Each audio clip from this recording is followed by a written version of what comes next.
Mr. Florenz, thank you for joining us here today. This conference is entitled Fighting Climate Change, a wish list for Cancun. What is on your wish list?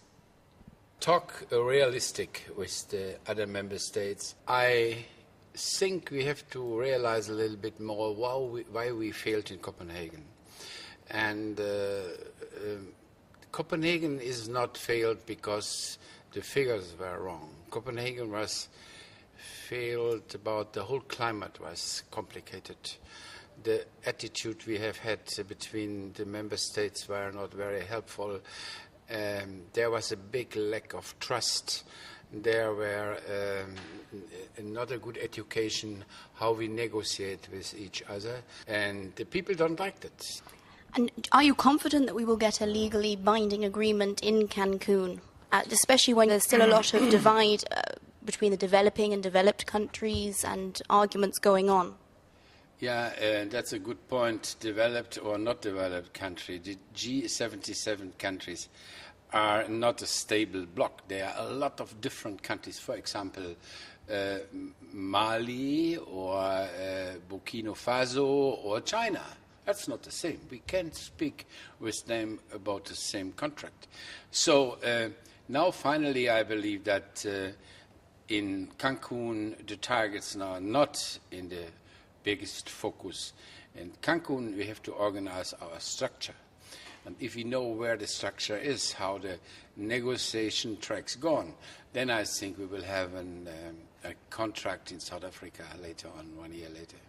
And what is the EPP's point of view, and what is the EPP doing to push forward a legally binding agreement? First of all, I think there's clear the EPP group in the parliament.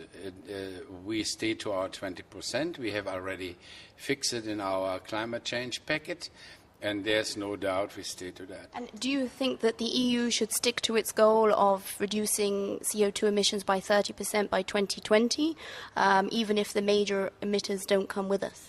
I think that's the case. If major countries go with us, and if these figures are right, then the EU is able to go.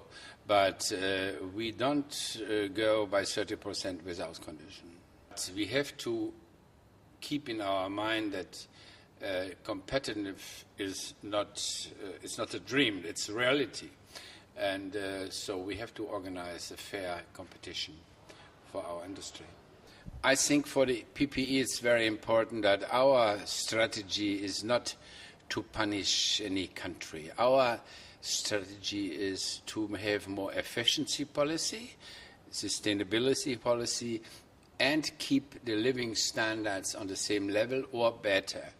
And sometimes the developing countries believe that we wanted to forbid any growth. That's not true. If you explain this new philosophy, then the people will go with us. And that is my approach for Cancun.